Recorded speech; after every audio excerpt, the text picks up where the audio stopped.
One Tesla supercharger finally opens, but Tesla only, while the open to all CCS2 EV supercharger installation drags on. Gridserve must have watched my previous video as they've dropped prices by 20%. Chapters included for the impatient. And a new feature, viewer photographs and videos. If you've got any, send them in to the email address listed down below in the description.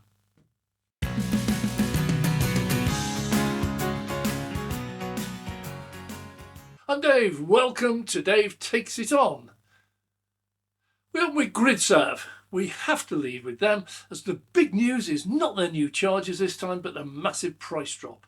I've asked them repeatedly for this and now here they are. The deal is get the app totally free, use the app totally free and you get 20% off their standard 79 pence per kilowatt hour price.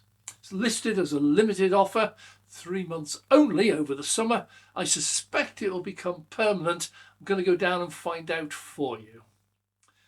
Well, Tesla began the price war by opening up some of the superchargers to all EVs equipped with CCS2. And now we're starting to see the results. Tesla and Gridserve share many locations, Rugby on the M6, Exeter M5 services, Franklin M5 services southbound. For example, Gridserve must be losing business at 79p. This 20% drop applies to all Gridserve chargers, whether or not there's a supercharger nearby. What a great move from Gridserve, who continue to install at a massive rate, and we feature photographs from regular viewer Brian Green. Thank you, Brian. We can't be everywhere all at once. If any others of you out there have photos, videos or breaking news, drop us a line and you'll get a mention in a future video. Well, another shout out for Gridserve's hubs. New ones opening all the time. Hubs really are a pleasant location to charge your EV or to find out more if you've yet to take the plunge. Drop in, have a chat, have a coffee, and if you brought your driving licence, just hop in one of the several EVs for a test drive. Unaccompanied, so no one will be there looking over your shoulder, tutting at any mistakes you make. You can also return and then plug it in for a charge. It won't need it, but it will allow you to find out for yourself just how easy it is. And if it isn't easy, there's plenty of help around on hand to get you through it. Moving on to Tesla, they continue their expansion of superchargers, open to all EVs with CCS2 compatibility, with a flurry of superchargers in and around Reading. All of them open to all CCS2 EVs. Meanwhile, the Walton Summit Supercharger local that we believe will be open to all, still not open. But recent photographs by yours truly show it's right on the verge of opening. This is at the junction of the M6, the M61 and M65. It's an ideal location for anyone heading north to or south from Scotland. I'll let you know the moment it opens. Meanwhile, the Tesla-only superchargers are also on a roll, with Birch services finally opening on the M62. It's taken almost a year. But a look at the map shows around 30 others are under construction. This is massive growth, and we're sure many of these will open to all CCS2 EVs. If we take an average of a dozen or so chargers at each location, this represents about 400 new chargers. And the largest of these is no longer Exeter or Rugby, but Birmingham, with 36 chargers in one supercharger location. That must surely get rid of queues. And Gretna Green is finally open. I'll be getting up there very soon in a follow-up video in the very near future. Gretna's a location just over the border into Scotland where all of the major CPOs, the charge point operators or charging networks if you like, gather. Ionity, Tesla, Gridserve, Applegreen, BP Pulse, to name not even all of them. Tesla at this stage is Tesla only, not open to all, but there is still another very close by location that is under construction. It's on the website as due to open this year, and I hope that will be an open to all CCS2 EVs. This will be a great sight to watch. Big thank you here to Phil Chapman. Well, I released a video recently stating the queues are almost non-existent apart from the odd short period where a load of EVs just happen to arrive at the same time. Well, Phil turns out to be a bit of a data expert in these matters and sent me his analysis of charger availability. I'll show it here for you. I'll be getting in touch with Phil directly because this seems to show that even the busiest charger locations have more than 50% availability and some never get any queues. Well, thanks Phil, it's great work. But really, there are times, and there always will be, when a group of people all head to the same facility at the same time, be it a post office, chip shop, supermarket or EV charger. These will happen, probably will always happen. That is not what I was talking about. I asked if anyone can identify a specific location and a specific time when I'll be guaranteed to be able to go there and find a queue. I've had a few takers and even they admit the queues are only present for a short period of time and I might miss it. Unless, of course, you know different. Well, Osprey seems to have gone a little bit quiet recently. Yeah, it's still installing. It's hard to miss their iconic orange and grey Kenn power units. They now have approaching 1,100 rapid or ultra-rapid chargers across the country, and many of these are now 300 kilowatt, and they're ideally suited to the latest 800 volt architecture on EVs like the Kia EV6 and 5, Hyundai Ioniq 5 and 6, and Porsche Taycan. But they're still stuck in the 79 pence per kilowatt hour price, and must now be suffering. Osprey, please have a look at Tesla and Gridserve and just do something about your price. There are more and more CPOs offering similar numbers and power, but at far lower prices. And the 800 volt benefit is shared by the likes of, Ionity, who offer a cheaper price and a membership to get it further down. On a positive note, the Osprey website is now an absolute mine of information and offers just about all that anyone could ever need. Their app is also great, but a quick look shows most of their larger installations and hubs have a quite scary high availability, meaning they're not being used to the full. Nowhere near. On the plus side, Phil finds you're never likely to meet a queue there. That's not such a good thing. Ionity also makes a move by dropping prices in many countries, not the UK, but only by a tiny amount. Big thank you here to regular viewer and contributor David Kramrisch for sending me this update from Ionity. They are Europe based and the UK price hasn't changed from its 74 pence per kilowatt hour, but other countries have. Obviously, they operate the two-tier membership based on the number of times you charge. But prices come down as little as 43 pence per kilowatt hour in the UK with the Power Passport at £10.50 a month. Now, it really does pay to shop around and look at the offers. £10.50 does not sound cheap, but it will save you 31 pence per kilowatt hour on each of your units. Two 50 kilowatt hour chargers a month at full price would cost you £74, while two at 43p plus membership will cost you £53.50. That's a saving of over £20 a month, £246 a year. If you do 4 chargers a month, you save £618 a year. Do not dismiss these memberships. They make a huge difference. The chargers are also optimised for the 800 volt EVs that are becoming far more common. These are good, powerful, reliable chargers and have the added bonus that Ionity is linked into most of the EV manufacturers. So whatever you buy or lease new, it's likely to come with an initial 12-month offer, such as reduced or zero membership fees or a reduced fixed price per kilowatt hour. Use them. EV Point, now renamed EV on the Move. They're installing everywhere in increasing numbers and now feature the new Tesla V4 chargers, which fall under the Tesla service plan, meaning these are likely to be looked after properly and become superbly reliable. Their price is an already competitive 64 pence per kilowatt hour, but they've taken to advertising this price petrol style with big illuminated signs on motorways. What a great move! Anyone used to Osprey or Gridserve paying 79p or Instavolt or BP Pulse paying 85p will see these signs and definitely want to stop to charge. Let's hope more CPOs copy this trend. Chargers are simple to use and they're stylish. Remember, if you drive a Tesla, these will operate in exactly the same plug and charge way as at a Tesla V4, but you will be charged the 64 pence. Now, how much Tesla takes and how much it passes on, I don't know, but both of them seem happy with the arrangement. Well, EV on the move really is on the move and seems to have a really good business model, great chargers, model locations, below market price. ZapMap states the UK average for public charging, ultra rapid is now 80 pence.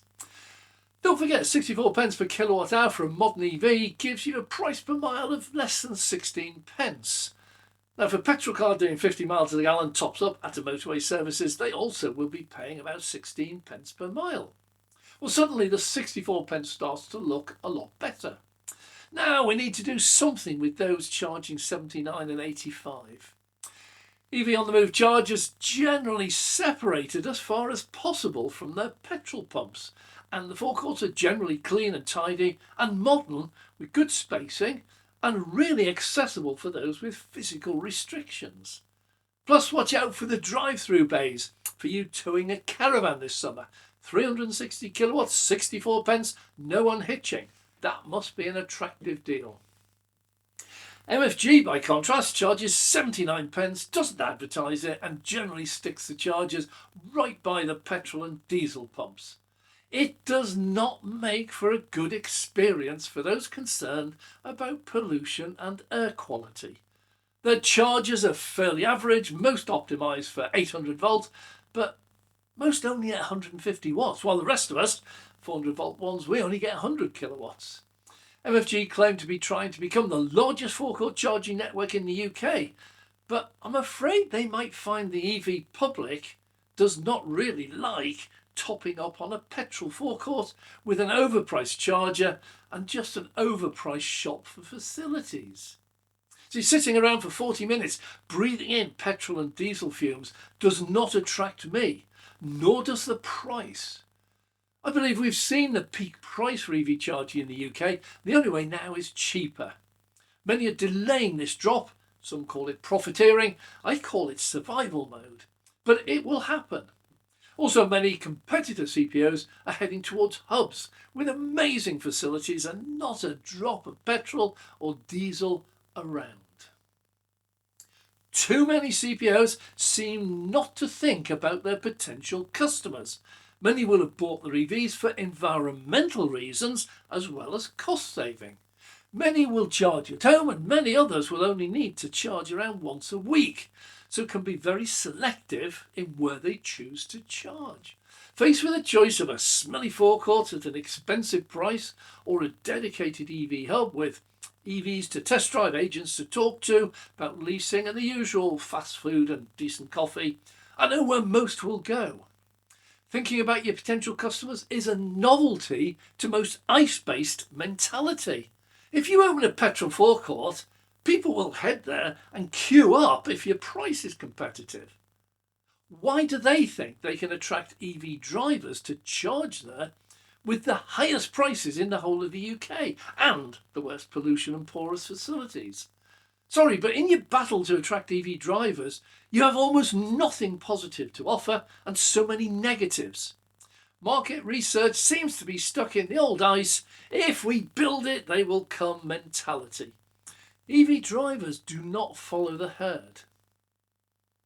Well, BP Pulse should just see the comments for MFG. EV chargers located on petrol and diesel forecourts is not what we want, nor do we expect to be ripped off. I guarantee that their petrol price is extremely competitive with other garages and supermarkets locally, and that their 85p EV charging price is by far the dearest for miles around. One bit of really good news is that they're so hugely overpriced. Fast chargers at the NEC are reporting they're barely being used. 59p per kilowatt hour for a fast 7 kilowatt charger. That's verging on criminal. Why would anyone wait for hours and hours on such a slow charger at that price when a 30-minute top-up at the nearby Tesla supercharger, open to all CCS 2 EVs, is just a few miles up the road, priced at 41p? Yeah, few miles away, no membership, swipe and charge, 30 minutes, 41p. Well, Shell Recharge, ditto. Instavolt is a mixed bag here. Very good number of chargers scattered throughout the country, but the fastest is 160 kilowatts, which is really starting to show its age. Most are 50 kilowatts, some 100, and they're often just installed in odd pairs at local shops and fast food outlets. In pricing, they've opted for the dearest in the country at 85p, no membership offers. Well, they had great promise back in the day when choice was very limited, but their business model hasn't moved on, hasn't been updated, and is now looking totally out of date when there are so many better and cheaper alternatives. They had a dabble at a hub or two, one near Banbury, charging 85 pence with very few facilities, but it's rarely occupied at all, let alone full.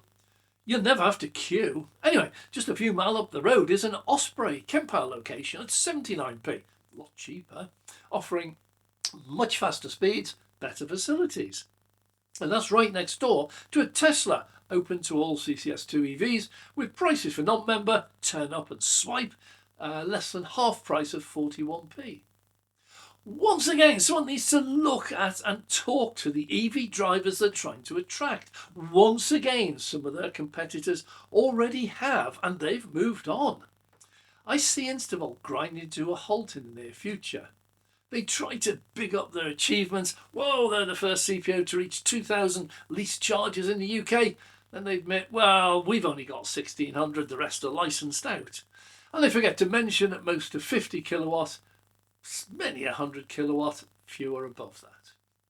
Most EV drivers do not want 50 kilowatts anymore, and they certainly don't want to be charged 85 pence for 50 kilowatts. That is outrageous. Well, by the way, if you like the video, please click the like and subscribe button. Please, we're heading towards 10,000 subscribers. We could really do with this last push. BE.EV I've included there because, well, they actually seem to be growing. They're a local mob. They've just got a load of funding from NatWest, so they've got a bit of cash to begin installing, and they have also dropped their prices. Well, I think they have. It's a hugely complex price list that really needs to be simplified. But let's start. First, their website gives very different prices on different pages, and these are different to their app. That's confusing to me. On one page it says ultra rapid 77p for members, 82 for non-members. On another it says 65p off peak for members, 70p anytime for members, 75 anytime pay as you go. Which one's right? The app gives me repeated error messages, can't access many of the rapid and ultra rapid chargers at all. Maybe some of the money you've just got, use that to updating the pricing and the app. One really good idea, they've linked up with IMO, car wash. I think we all use these.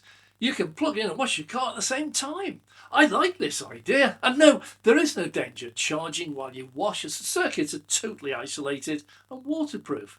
But if you doubt me, just use the Hoover. Get the inside spotless while it's charging. If you regularly wash your car at an IMO, you can now charge in no time at all. And I mean no time at all. And this is a difference petrol drivers do not appreciate. You stand there holding the nozzle. Us EV drivers, well, at least the sensible ones, we plug our cars in, go off and do other things. We do like drinking coffee, watch a film, go shopping, or now you can wash or hoover your car.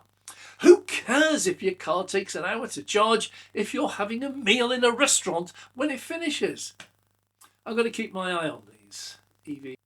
Well, Sainsbury's, you heard it here first.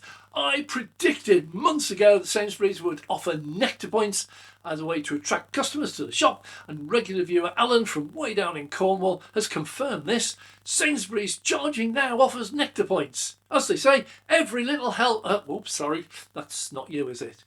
Well, sharp-eyed viewer Ed sent me a message saying his Dartford Sainsbury's now has dropped prices to 65p and offers nectar. Wow, it's all go. Thanks, Ed. Well, Asda's being caught installing Tesla V4 chargers.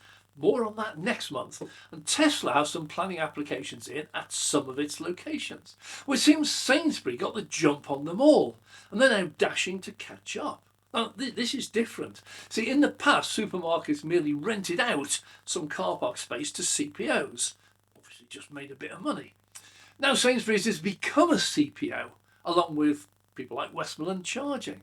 That means they bought the chargers, they're buying their own electricity, they can set whatever price they choose for charging. They can even sell it at a loss if that attracts new customers to the store where they make most of their money. Once the supermarkets all have chargers, watch out for that famous competitive pricing policy to force not just other supermarkets but other CPOs to follow suit. See, it happened with petrol. Once the oil giants had a monopoly and they charged whatever they wanted, then the supermarkets appeared on scene and they undercut them, forcing them to slash their prices. Now let's just hope it happens with EV charging. Oh, by the way, once again, don't wait around while your car charges. Instead of charging your car, why don't you charge while you do your weekly shopping? If you're going there anyway, does it matter if it takes 40 minutes to charge if your shopping takes an hour? We move on to Westmorland Charging. Have to say, my favourite charging network. They were somewhere who did exactly the same, rented out space. They've now become their own network. It's growing nicely. It's a really good price. Average is about 65p. Some places are cheaper. And next really good thing, they use the neat Swarco chargers, the best looking ones. I visited T-Bay a while back and the old original 8 Tesla V2 150 kilowatt chargers had gone and the 16 new V3 chargers installed opposite, leaving a big gap. Westmorland has now filled that gap, as regular viewer and contributor David Kramrisch revealed. More Swarco chargers, fully operational at 64p. It's also good, he commented, that he took the time to advise an EV owner not to go and spend 79p, as it was back then, at the Gridserve 50 kilowatt chargers, but to use the Swarco Westmorland units for 64p on 300 kilowatts. Some EV drivers need to spend just a few minutes thinking about charging. Whereas all petrol prices are fairly similar, EV charging prices are definitely not. Apple Green has gone very quiet. Whoa, still 77p, a few pence less with the app. Still neat, powerful chargers, nicely laid out.